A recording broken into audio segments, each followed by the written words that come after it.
Hello, everyone. Thank you so much for having me here to speak with you all this evening. My name is Emma Arns. I am a senior at the University of Tennessee, Knoxville, and I serve as a collegiate ambassador for the Committee for a Constructive Tomorrow, or CFACT.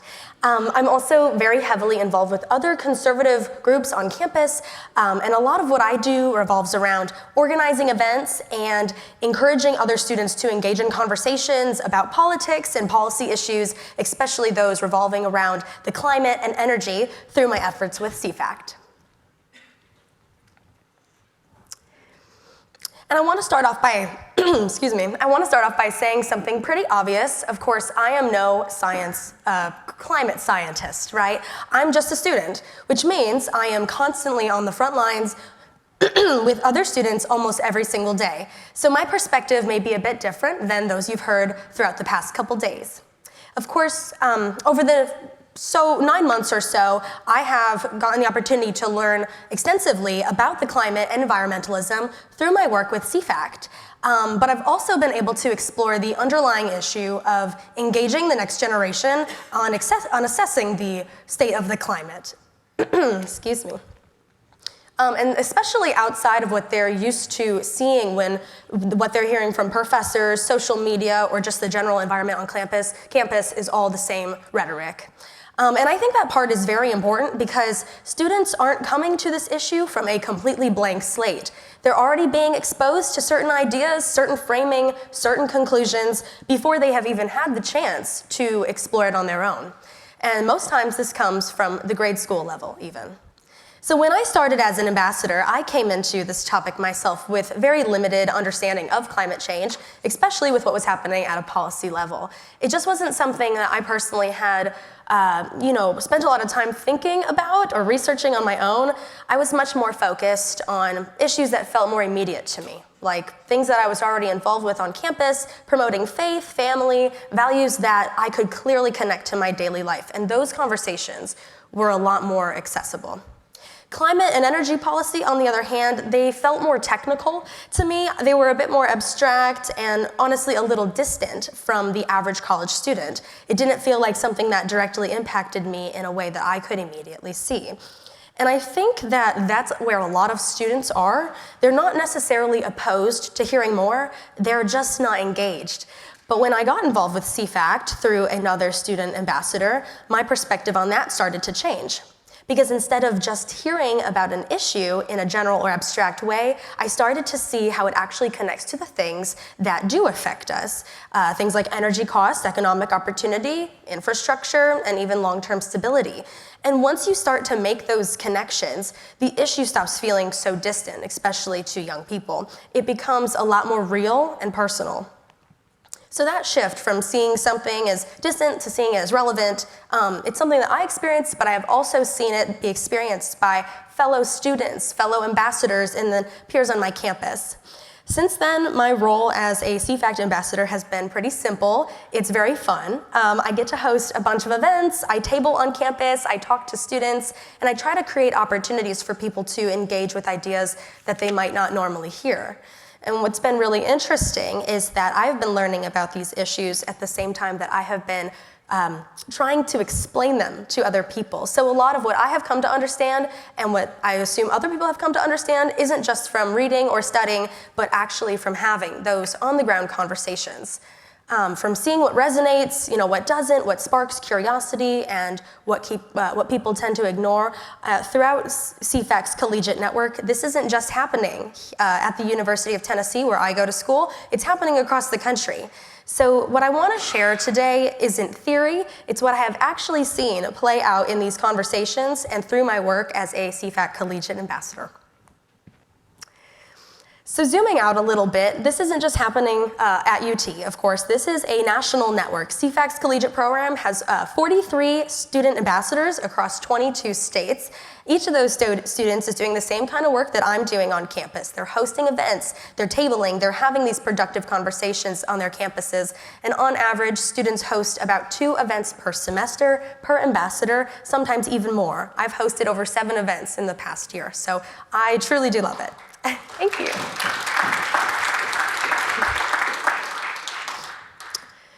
So over the course of the year, of course, that adds up to well over 100 events happening across the country. And what that really means is tens and thousands of students are being reached every single day, not just through one centralized effort, but through these individual peer-to-peer connections and relationships on campus. Now, I've included several photos below, and I'll walk you through them just to give you a bit of a deeper insight into what we do as CFACT ambassadors and what kind of activism we're doing on the ground. So the first photo was taken at a field trip event that I hosted, where students were given a tour of a nearby nuclear energy museum near the Oak Ridge National Laboratory. And we were given a more hands-on approach for this experience about learning about nuclear and history of the museum, or the Oak Ridge Laboratory. You can also see students here at the University of Houston and Nova Southeastern working to plant trees. Then we have an interactive heart wall display exposing human and environmental costs behind so-called green energy, and even a holiday-inspired tabling event like a trick-or-treating reliable energy-inspired event at William Patterson University in New Jersey. Now this is just to name a few. So I'll also show you this video that I got the opportunity to make. I think this was maybe October. And I went on campus and I actually went and talked to students one-on-one, and I got their perspectives on what you'll see here are some graphs.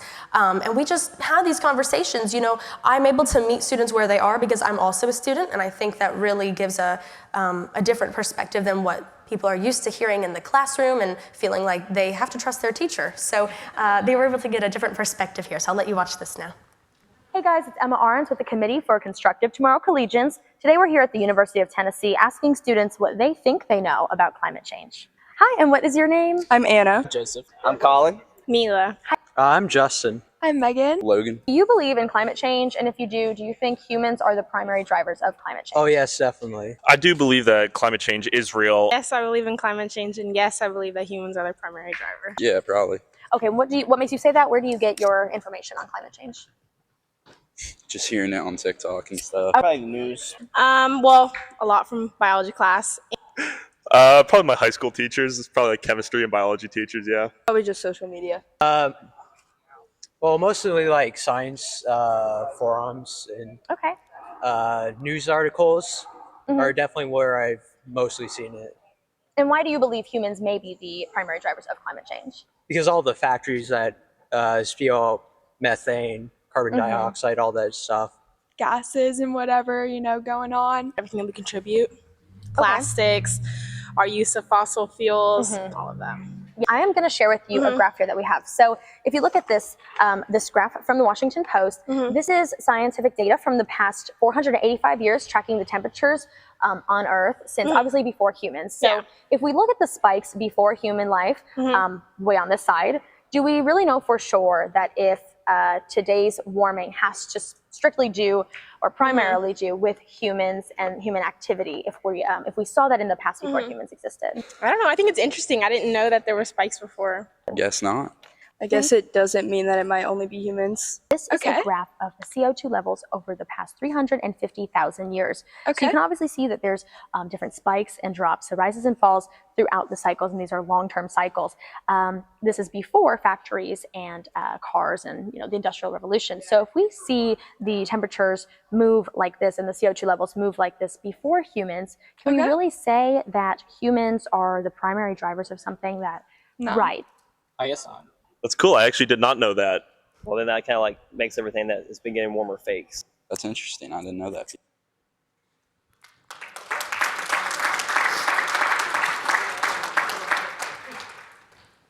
That was really fun to do. I had a good time out there. Uh-oh. Oh, wait. Okay.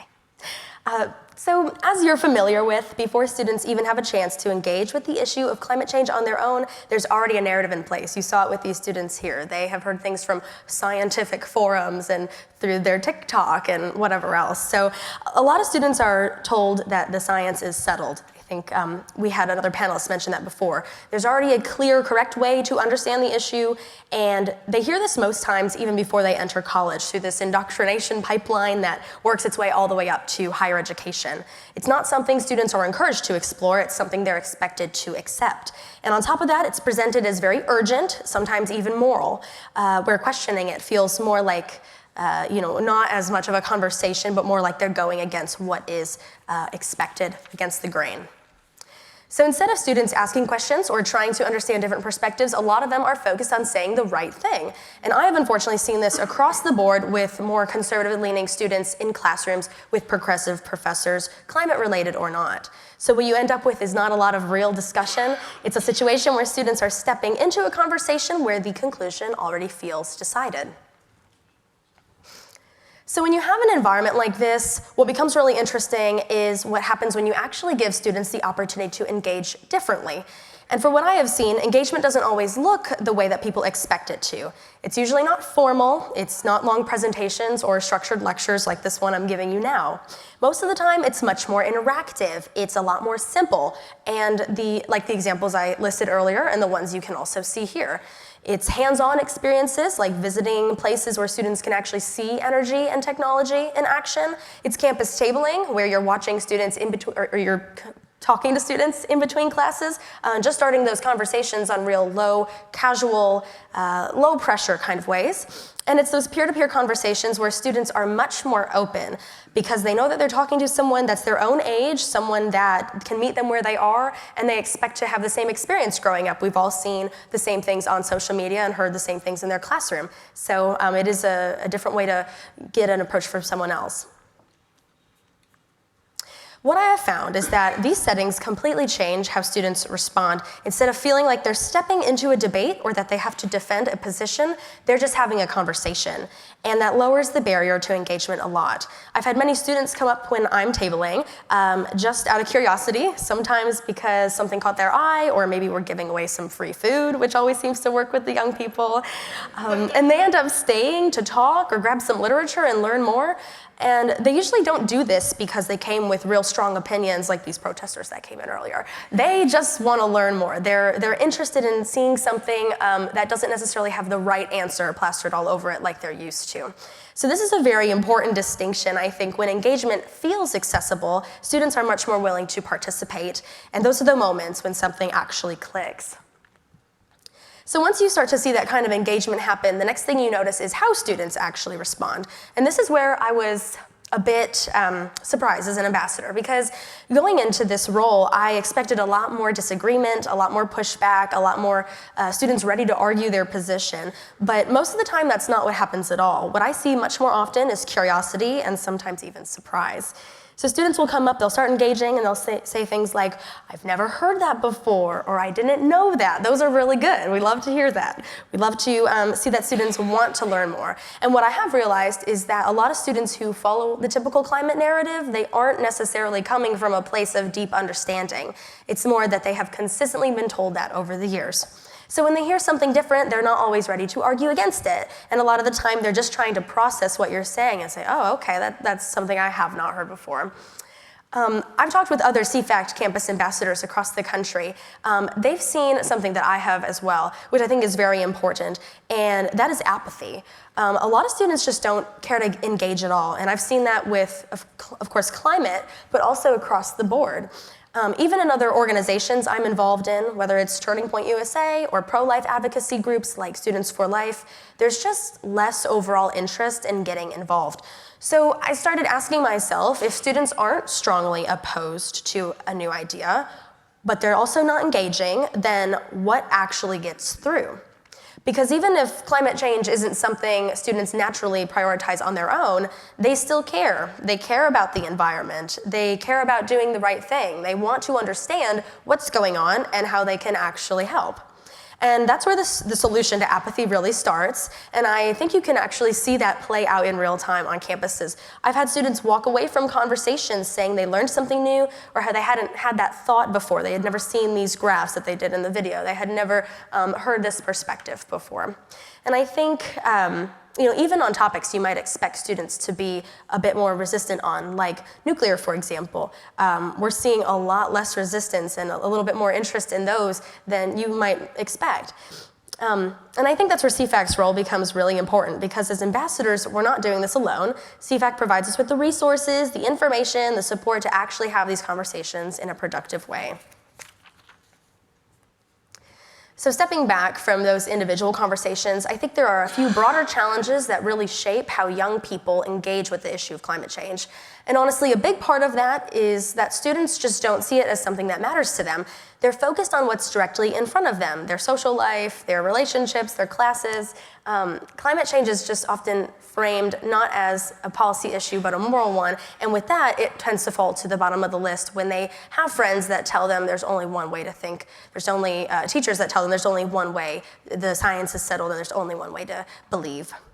And when you put all that together, that lack of personal connection, those time constraints, the social pressure, and the limited exposure, it's not surprising that a lot of students don't care to engage with the issue very deeply. So what I've witnessed on my campus is that most students aren't coming into this as experts, like I hadn't. They're not doing hours of research, and they don't even really know that there's alternative information or where to find it. But they're not closed off, they're curious, and they're also cautious. Also note that topics surrounding climate change are consumed more as content and not as studies as much as an issue. Like we mentioned earlier with social media and those short clips on TikTok, that's where a lot of these students are finding these narratives and getting these ideas. So you have this group of students that are open to learning, but they're not always confident enough to engage deeply or publicly.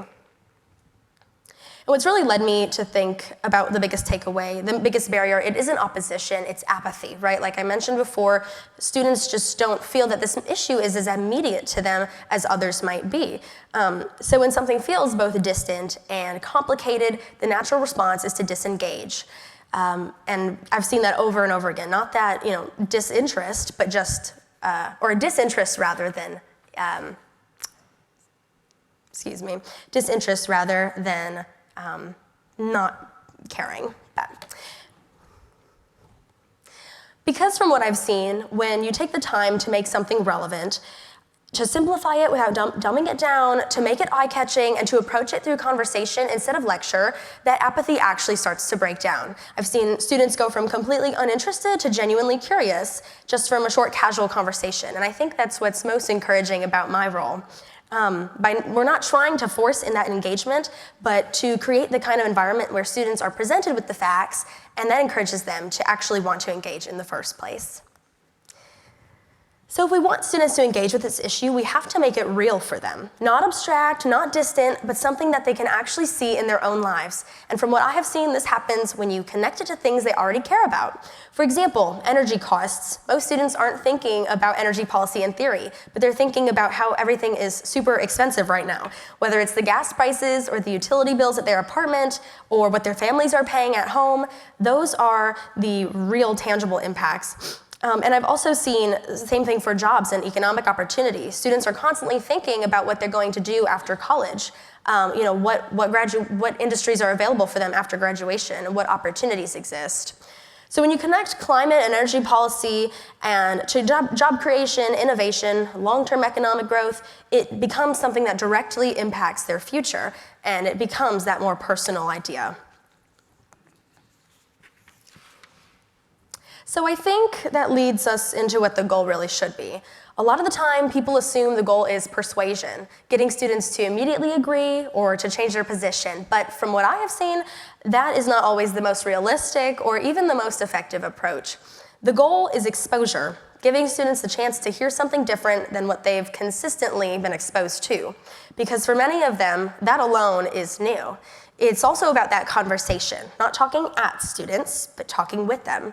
Not having them memorize positions like the left encourages, but learning how to evaluate them. Learning how to ask, why do I believe this? Or does this make sense? And that's much more of a meaningful outcome than just agreement.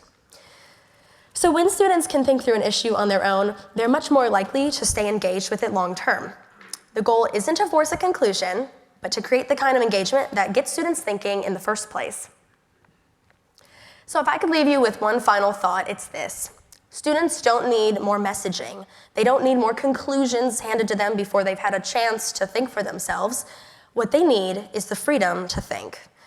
They need the freedom to ask questions, the freedom to hear different perspectives, even with those perspectives that challenge what they've been told in the past. Because when students are only exposed to one thing and one way of thinking, they're not really engaging, they're just repeating. And that freedom starts with the access to information, that truthful, complete, and not limited to just one perspective information, the kind that CFAC delivers. And from what I have seen, students are much more capable of thinking throughout these issues when they're actually given that opportunity. We're not just informing students, but trusting them enough to think for themselves. Thank you.